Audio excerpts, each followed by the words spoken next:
O kanino naman galing yan? Hindi ko po alam na eh. Dineliver lang ng rider kanina para sa akin daw. O kanya ba galing mismo yan? Wala po nakalagay ng pangalan eh. Basta dineliver. Hindi mo nga kilala kung sino nagbigay sa'yo niyan, inilalantakan mo na. Naman. Ngayon lang naman po ako nakatanggap ng tsokolate. Tsaka mukhang special pa oh. Sarap kaya. Patikim nga.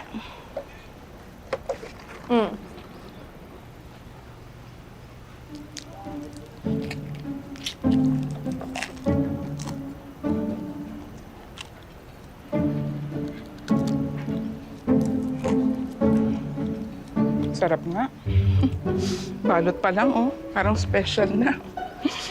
Basta wala na akong pakialam kung sino man nagbigay nito. Basta dineliver ni Remboy. Sino naman yung Remboy na yan? Yung rider. At nakilala mo ka agad? Ma, tinanong ko lang po kung sino yung nag-deliver para alam ko. Ay, naku. Alam mo ikaw, ha? Hindi mo kilala kung sino yung nagbigay sa'yo, nagpadala sa'yo. Tapos kinakain mo na yan. Mamaya may laso na yan, no? Lason agad, Nay? Nega agad? Mabuti na yung nag-iingat kesa mapahamak ka. Pengi pa, masarap pala to. Sarap, diba? Sarap. Ito na po yung delivery niyo, ma'am. Para sa akin, thank you. Yung bulaklak. Sa akin.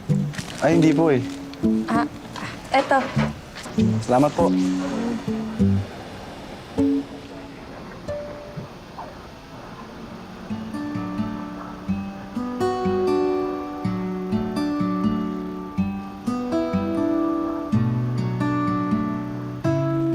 Shane Custodio, may nagpadala po ulit sa'yo. Para sa akin na naman? Oh, sa inyo po yan. Kanino na naman to galing? Eh, wala po talaga nakasulat na pangalan eh. Pero, picturean ko na lang po ulit kayo na hawak yung bulaklak. Okay lang po ba?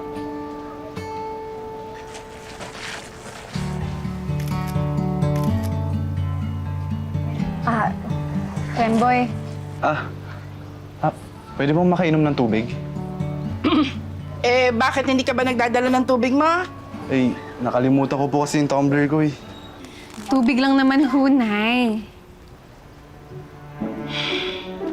Sige na, maupo ka na. Ay, wag na, okay lang. Dito na lang ako. Hindi, pumasok ka na. Maupo ka. Sige.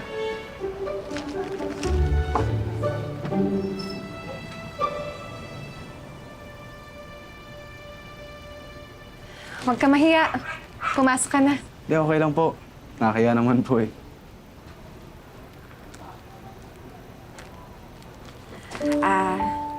Nagtataka ka siguro kung bakit tuwing dumadaan ka dito lagi akong nakaupo lang dito katabi ng bintana. Hindi ko na kasi maigalaw tong dalawang paa ko eh. Tatatlong buwan na. Kaya ginawa na ako ni nanay ng espesyal na upuan. Para naman makadunga ako sa labas. Bakit? Ano nangyari sa'yo? Pasensya na sa pag-uusisa ko ah. Nahulog kasi ako sa mataas na bahagi ng hagdan sa eskwela. Tuloy-tuloy ako nahulog hanggang sa pinakababa ng hagdan. Nagkalamat yung pelvic bone ko.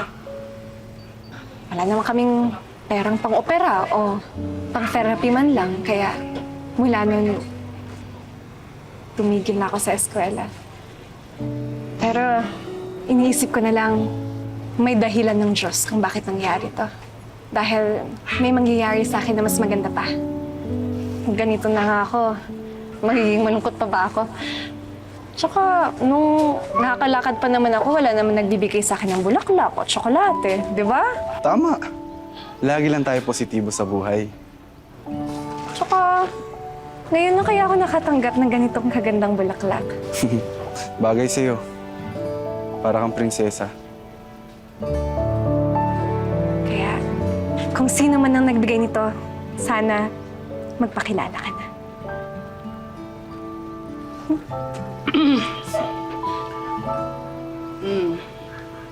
Ay, salamat po. Di ba magde-deliver ka pa? Opo nga po pala.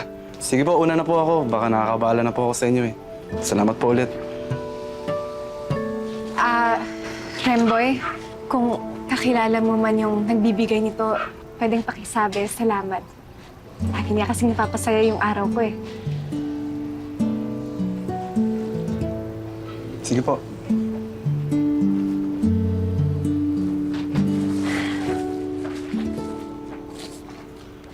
Sino ba kasi nagbibigay sa'yo niyan? Hindi ko nga po alam, Nay.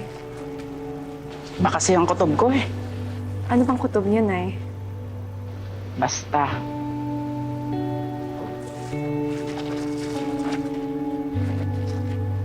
Ayaw niyo po ba ako maging masaya? Anak, hindi naman sa ganon. Ayaw lang kitang masaktan. Ayaw lang kitang umasa.